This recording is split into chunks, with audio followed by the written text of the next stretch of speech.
সেরা 10টি Bangla motivational story, অনুপ্রেরণামূলক ছোট গল্প, মাঝে মাঝে মানুষের জীবনকে সামনে এগিয়ে নিতে কিছু মোটিভেশনাল কথা, গল্প, উক্তি ঘুরে দাঁড়ানোর মাধ্যম হিসেবে কাজ করে।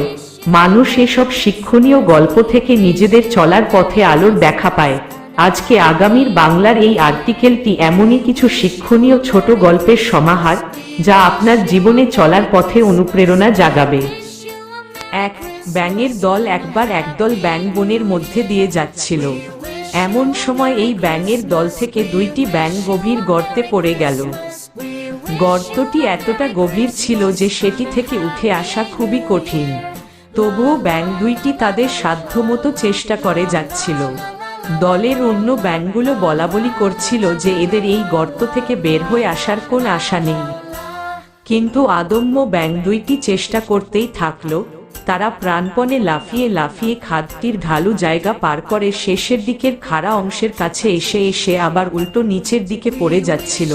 তখন উপরে থাকা বাকি ব্যাঙগুলো চিৎকার করে তাদের বলছিল যে, তোমরা কিছুতেই উপরে উঠতে পারবে না, এটি খুবই বড় গর্ত, এখান থেকে উঠে আসা কোনোভাবেই সম্ভব না। তাদের কথাগুলো এমন ছিল যেন তারা বলতে চাইছে, শুধু কষ্ট করে লাভ নেই, আশা ছেড়ে দিয়ে মৃত্যুকে স্বীকার করে নাও, কষ্ট থেকে মুক্তি পাও। দুইটি ব্যাঙের মধ্যে একটি তাদের কথায় কান দিল এবং গর্তের উপরের দিকে ওঠা বাদ দিয়ে আরো গভীরের দিকে লাফিয়ে পড়ে মরে গেল।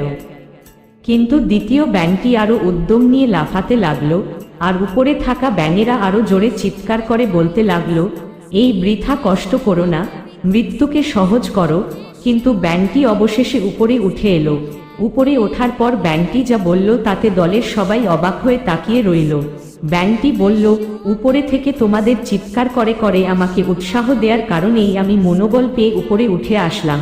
তোমরা না থাকলে আমি হয়তো হাল ছেড়ে দিতাম।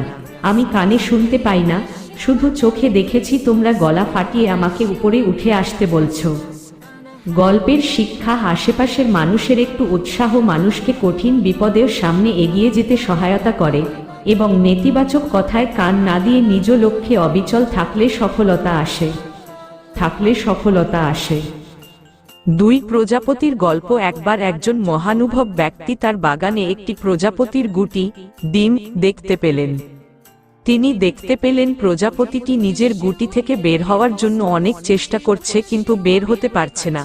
সদ্য জন্মানো প্রজাপতিটি অনেক চেষ্টা এবং পরিশ্রম করছে, কিন্তু যে ডিম বা গুটি থেকে সে জন্মাচ্ছিল সেটি থেকে সে তার শরীরের বাকি অংশ বের করতে পারছে না। একটা অবস্থায় গিয়ে মনে হচ্ছে হয়তো প্রজাপতিটি আর বের হতেই পারবে না, সে দাপাদাপি করেও থেমে গেছে। এই দৃশ্য দেখে লোকটির অনেক মায়া হলো এবং সে গিয়ে গুটির বাকি অংশটি একটি কেচি দিয়ে কেটে প্রজাপতিটিকে বের করে ফেলল। কি মনে হচ্ছে লোকটি প্রজাপতিটির উপকার করেছে, তাই না? আসলে আপাত দৃষ্টিতে এটি উপকার মনে হলেও প্রজাপতিটির সবচেয়ে বড় ক্ষতিটি হয়েছে এই লোকের কারণে। প্রজাপতিটি গুটি থেকে বের হয়ে আসার জন্য যে চেষ্টাটি করছিল তাতে প্রজাপতিটির শরীর আগামী দিনের চ্যালেঞ্জ নেয়ার জন্য প্রস্তুত হচ্ছিল। তার ডানা ঝাপটানোর ফলে গুটিতে থাকা ঈশ্বর প্রদত্ত তরল পদার্থ তার ডানা শক্ত হতে সাহায্য করছিল। কিন্তু এই লোকটি যখন এটিকে বিনা পরিশ্রমে বের হয়ে আসতে সহায়তা করল, তখন তার ডানা রয়ে গেল অপরিপক্ক। প্রজাপতিটি এর বাকি জীবনে কখনো ঠিকমতো উড়তেই পারেনি, কারণ তার ডানা উড়ার জন্য যথেষ্ট মজবুত ছিল না। গল্পের শিক্ষা, জীবনের প্রতিটা সমস্যা, প্রতিটা প্রতিবন্ধকতা আমাদেরকে সামনের দিনগুলোর জন্য শক্তিশালী করে। কষ্ট ছাড়া বড় হওয়া যায় না। তাই নিজের জীবনের চ্যালেঞ্জ মোকাবেলায় অন্যের আশায় বসে থাকা বা অন্যের কাঁধে ভর করে পার করে দেয়া আমাদের নিজেদের জন্যই ক্ষতিকর।